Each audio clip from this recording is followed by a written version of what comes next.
Պարոն վարչապետ, այս ընտրություններն ուղեկցվեցին ընտրակաշառքների մասին բազմաթիվ բացահայտումներով ու դրսից պարտադրված մարդկանց բերելու քվեարկելու համար տեղեկություններով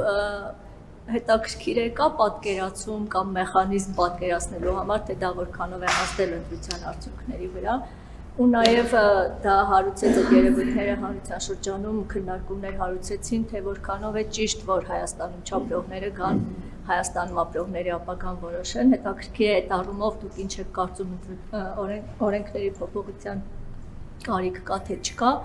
ու նաև վարչական ռեսուրսի հետ կապված էլ մի հարց, ընդդիմությունը շարունակ խոսում է այն մասին, որ դա չարաշահվել է, կիրառվել է եւ այլն, դուք էլ ձեր թիմի բազմաթիվ բարձրաստիճան պաշտոնյաներ էլ բազմաթիվ անգամ ասել եք, որ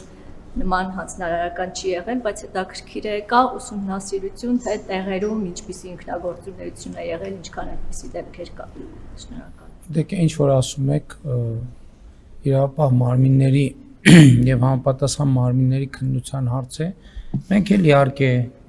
ականջալուր կլինենք եւ տեսնենք թե ինչի մասին է խոսքը, բայց ես ուրիշ բանի վրա եմ ուզում ձեր ուշադրությունը հրավիրել, իհարկե դա այդպիսի վիճակագրություն էլ չկա,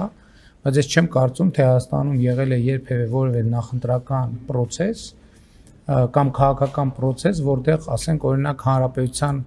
գործող ղեկավարը կամ հնարավորապես որևէ քաղաքական գործիչ ավելի շատ տեղ է այցելել եւ ավելի շատ ելույթ է ունեցել եւ ավելի շատ մարդկանց հետ է շփվել։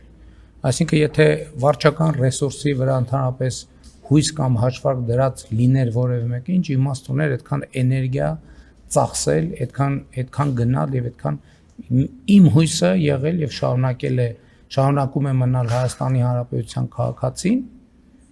եւ նրա հետ երկխոսությունը ես ուրիշ գործիք քաղաքականության մեջ ոչ ունեցել եմ, ոչ ունեմ, ոչ էլ կունենամ։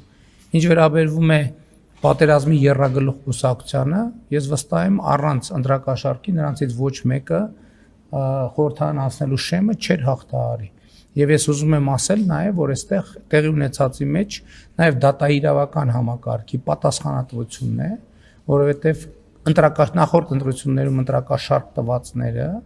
ոչ միայն բանտում չեն, այլև այս process-ում էլ շարունակել են իրենց գործունեությունը եւ դատաիրավական համակարգը պետք է հանրությանը պատասխաններ տա։ Եվ հանրությունը պետք է ստանա հստակ պատասխան, ինչի է ֆինանսավորում ընդհանրապես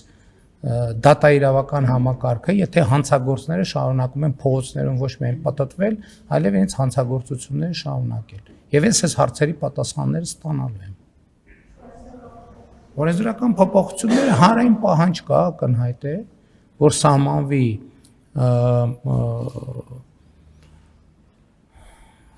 բնակության ցես քվեարկությանը մասնակցելու համար եւ կարծում եմ, որ պետք է ինչ-որ արձագանք տանք այդ հանրային պահանջին։